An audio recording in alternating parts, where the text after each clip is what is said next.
On this episode of Dinty's Hideaway, from Bushnell to Tramiel and the Atari 8-bit computer.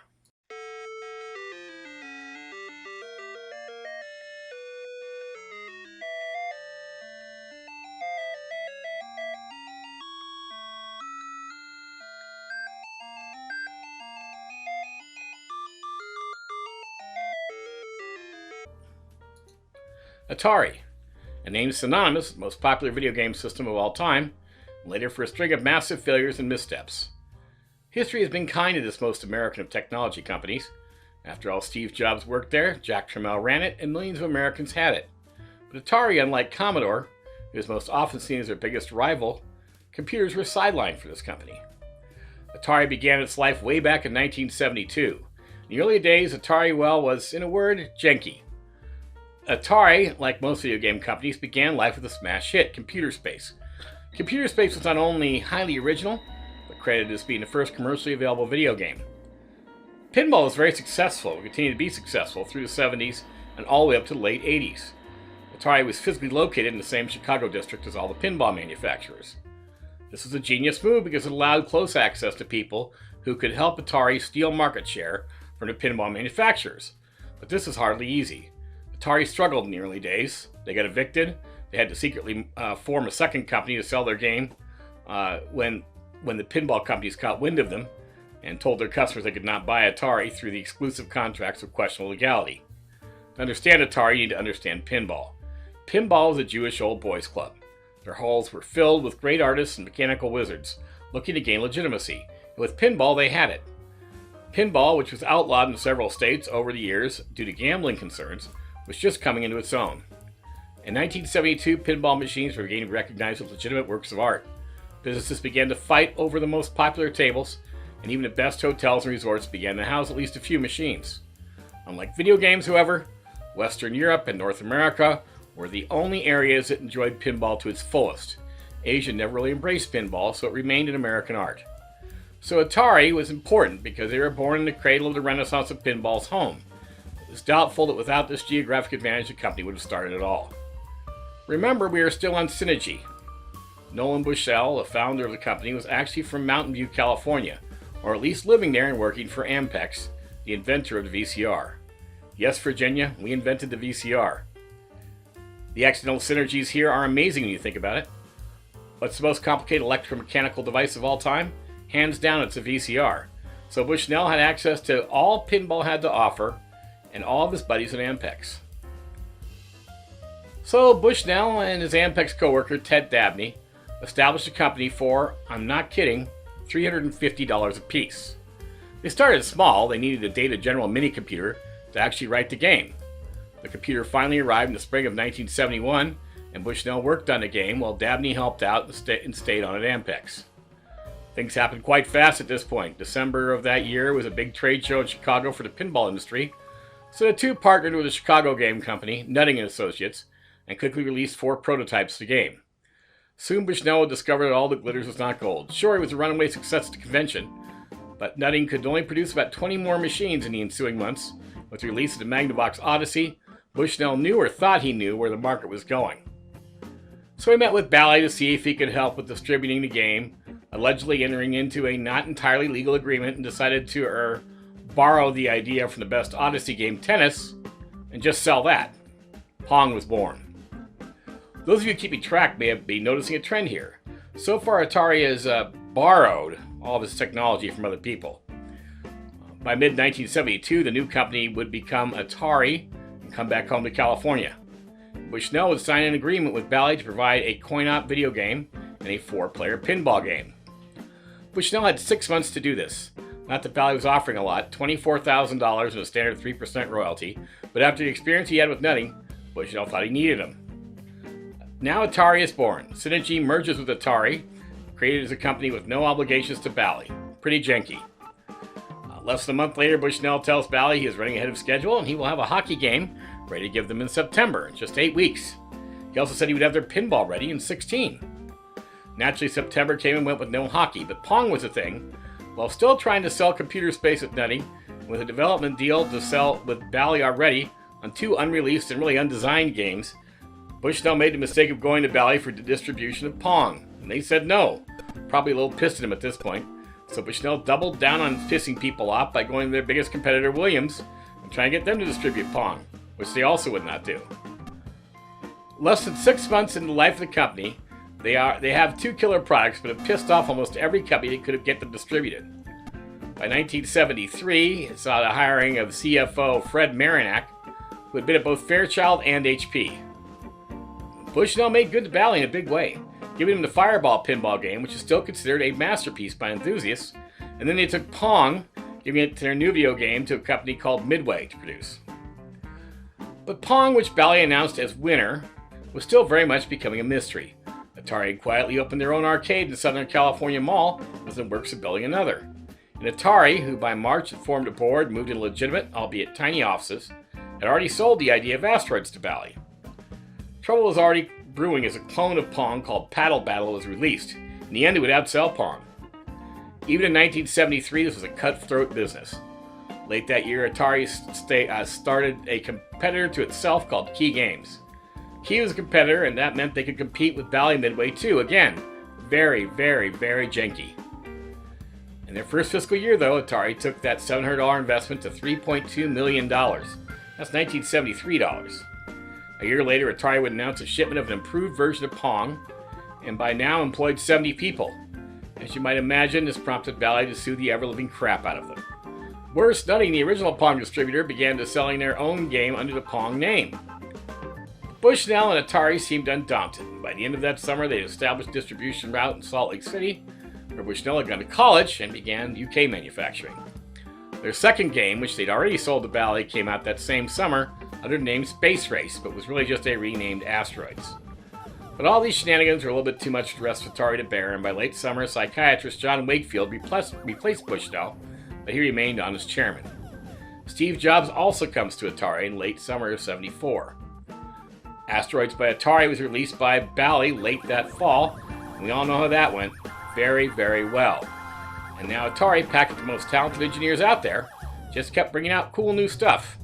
It's impossible to really know who owned the rights to them, or what their original or real names were, but a lot of cool stuff.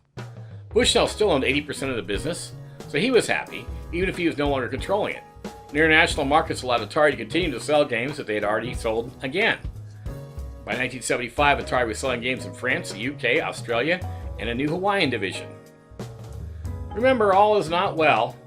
Remember when I mentioned that Bushnell borrowed the idea for his first game, Pong, from Magnavox? Well, smartly, Magnavox waited until both Pong and the clone were super popular, and then filed a lawsuit for patent infringement. But they filed the suit against the much richer and really innocent Bally. Atari was truly on a roll now, giving up the Salt Lake City in favor of Atari-branded arcades. They were now releasing and manufacturing plenty of good games, including Touch Me and Grand Track 10. By the next big MOA Meet show in Chicago that fall, rumor had it they even privately showed Consumer Pong, the video game for the home. By February 1975, they did in fact show off the Pong game at the toy show in New York, and none other than Sears, by far the best possible partner they could get, said they wanted exclusive rights to the game. Sears wanted to brand the game Sears Telegames and ordered 75,000 units. This left the door open for Atari to continue to sell the game. By the middle of 1975, Atari now had $19 million in sales, and abandoned the branded arcade idea altogether. In October, Sears released a $99 Pong game, prompting Atari to establish a dedicated consumer games division to join a now very profitable video game company. Atari missed the Christmas season entirely, releasing Pong in 1976. With their third big hit, Breakout, in that spring, Atari was growing too fast to be sustainable. By the end of the year, Warner Communications said what would be the new owners of Atari, giving Bushnell $8 million for the trouble. Nolan Bushnell now no longer controls Atari, and a Fortune 500 company takes over. So now you might understand a little more about the history of Atari. All of what they were known for came out after Time Warner actually acquired them. Unlike Apple or Commodore, Atari was really more like TI or Tandy. So the following year saw the introduction of three major influential computers. The TI and Atari were not two of them. Atari brought out the 800 now with enough separation from the video game division to make that possible. Two models came out at launch in 1979, the 16K Atari 800 and the 4K Atari 400 aimed at the kids market. With the backing of the giant parent corporation, disc and tape drives and even a printer came out with them. It's important to note at this point that as much as we might love all the Atari 8-bit line of computers, they did not sell well. In fact, the biggest failure of the 8-bit era, the TI-99, actually outsold the Atari 8-bits by 25%. To put that in perspective, let's look at the three big 1977 releases. Commodore PET, the Apple II, and the Radio Shack TRS-80. By the end of 1978, Radio Shack had already sold as many TRS-80 machines as Atari would sell 8-bit computers over the entire life of the line. Now, compared to Coleco and Magnavox, two equally large companies, the Ataris were a raging success, but after looking at the numbers, much less popular than I think most people think they are today. And because they were so big, TI and Atari both cut the watchful eye of the FCC early, which greatly increased their manufacturing and engineering costs. But these hit Atari especially hard after TI used the technology Atari was supposed to use to make its own computer, delaying the release by a year. The Atari 800, for example, was built like an absolute tank when compared to the all-plastic VIC-20. And given all that, it was surprising that the press looked at the Atari computers as glorified video game systems. With the Atari 800 costing nearly what an Apple II or entry-level IBM PC costs, this kept sales low. The division lost a lot of money too, $10 million on its first 50,000 machines. That's a ton of money when you consider that the entire R&D budget for the TRS-80 was only $200,000. So in 1982, Atari started the Liz project, which would have produced an Amiga or Mac-like machine 2 years before either of them came out. The project was killed after the video game crash of 1983. There was just too much of a video game tie-in with the Atari computer, and it killed the system. Instead, the end of 1983 saw the release of the $900 Atari 1200 XL. But the Commodore 64, with superior sound, video, speed, and at a third of the price, would kill off the 1200 before it ever started to ship. The Commodore meant the price of the 1200 would have to be lowered to a level where they would lose money on every box. With the 800 already selling for $179, the 1200 was just not better enough. By mid-1984, the 600 and 800 XL computers to be manufactured in Asia with a much sleeker look was a promising development, but the Asian manufacturing proved difficult and caused the miss of the important Christmas season. By July, it was clearly too late for the line. There was just too much coming out, and the age of the platform was fairly obvious. Remember, by this time, Apple had released the Apple II, III, Lisa, and we're about to release the Mac. Atari had already released essentially 5 Atari 800s. The 800 XL, with a street price of $150, would be the best-selling of all the 8-bits, but left nothing on the bone for retailers or Atari itself. All the better 8-bits planned, the 1400 series was canceled, and the division was ready for the scrap heap. So who better to buy something off the scrap heap than Jack Tramiel? But you are on the front lines. You are the ones which can make this war successful. You can win or lose. So please, win. Let's not be like the war that we had in Vietnam. We had 2 wars. We had the World War II and we had the Vietnam War. In World War II, we won because we fought, because we killed for a cause. In the Vietnam War, we went and we did not know what we want to do. We went there for police action, and everybody was standing around to say, what should we do next? We did not have a clear direction, what we're supposed to do. I'm giving you that clear direction. We are here to serve the customer.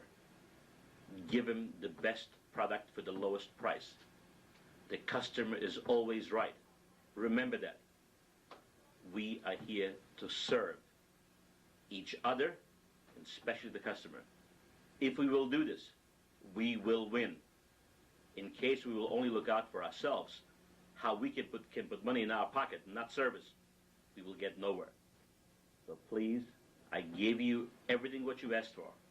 Now go out and do it. Good luck. Gunning for Commodore, Jack managed to sell a staggering 700,000 units in 1985, but that was far fewer than Commodore's 2 million. But little did Jack know, he was actually already making more money than his rival. The writing was on the wall for the 8-bit line. The XE series, mainly aimed at the underserved international market, sold quite well, but Jack needed to look outside the company for the next new thing. With very little company money to play with, so he decided to first steal the fledgling Amiga computers by loaning them money for 30 days, knowing they could not pay it back. Commodore got wind of the plan and bought the company. So in typical Tramiel fashion, he raided the best engineers from Commodore and and made the Atari ST. Digital Research had a great GUI named Gem, and he agreed to spotlight that and sell the whole 16-bit system with a monitor for just $7.99 or $9.99 for color. This was less than half the average selling price of the PC in 1985. It was a good system. It did okay in the US, a little better in Europe, but the Amiga crushed it, and quite frankly, the world was going PC crazy, and there's really no stopping that juggernaut. It would not be until 1992 that Atari would finally stop production on its now sub-$100 8-bit line. Ironically, that was the same year that Tandy would stop making a color computer, which by then was a very comparable machine. Like so many other companies, Atari would cease production on its computers entirely by 1994. Greetings and welcome to Dinty's Hideaway, full stop. So you cry, why are you dressed up like a popular British YouTuber? Well, because when I teach my underwater basket weaving students at the University of Nottingham, sometimes I find it to be a good practice to entertain them while I'm trying to explain some rather droll specs. So we will explain the specs of the Atari 400, 800, and Atari 8-bit series in general right now. 400 outsold the 800 by 3 times. It came out, it only had 4K of RAM, and 800 at 8. That's where they got their names from, but almost immediately it changed to 16 and 48. The 400, it was about $600 cheaper than the 800. As you can see, it had 4 joystick ports and a chiclet keyboard. When you started, it did not start in MS-DOS. The 800 did start in DOS.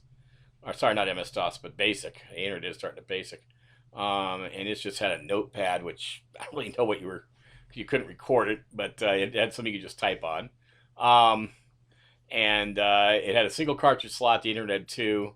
And the 800 also had expansion slots behind the cartridge slot that the 400 doesn't have. It's turned on. You can't upgrade the memory, but you have to do it internally, and it's a real pain to open up the case. Trust me, I did it. Here's Centipede. And, you know, the chiclet keyboard is really hard to use. But the 6502 processor, the sound chip, the video chip are all identical. And it is, you know, if you were looking at a cost of more than double, it would have been awfully hard to justify. Plus, to sell the 400, Atari came out with bundles almost right away. There's a communications bundle with a modem. There's an education bundle with a tape drive and other things. Here you see the SIO port on the side. That's important. The SIO port is a predecessor to USB. In fact, the same man who designed that also designed USB, or is credited with designing USB. And then on this, you have a fixed video port, which only uses RF. There's not an option for anything else. I believe it was the 800 too. That didn't become an option until the XE series came out. Inside, we have a MOS 6502, and we're going to look at what else we have. In this age of computer, these sarcophaguses they put around to prevent any radio interference from happening are just ridiculous. You see, this one has 2 RF shields, and then that giant metal casing on top of the board. That's also to avoid RF. So you're looking at the bottom of the main board. The 400 board is divided into 2 parts, and the keyboard. So there's actually 3 parts. Once it's exposed, you can see that's the main board, and that board has all the primary chips on it and everything. So now we're looking at the 65XE. This would be the last of the line. As you can see, replacing a motherboard here, a bad motherboard. It's all on a single design. There were 2 of these. One had 128 megabytes. One had 64. Or sorry, K, 64K and 128K. This one here is the 64K model. It's the XE. The case is intentionally designed to look just like the case on the more expensive ST systems, which came out a little bit after this, but not much, like within a few months. The main market for these ended up being countries in Eastern Europe and other underserved markets that hadn't really been exposed to very many 8-bit computers of any quality. And this, of course, did have quality and had great game support. But bear in mind, even with these, they kept selling them, so they just stopped selling them. And when Jack Tramiel took over, these sold really well and combined with the STs for a few months. And then the ST sales kind of took over, and these never really hit. The There was another model of this, which was actually a game system that came out about the same time as this.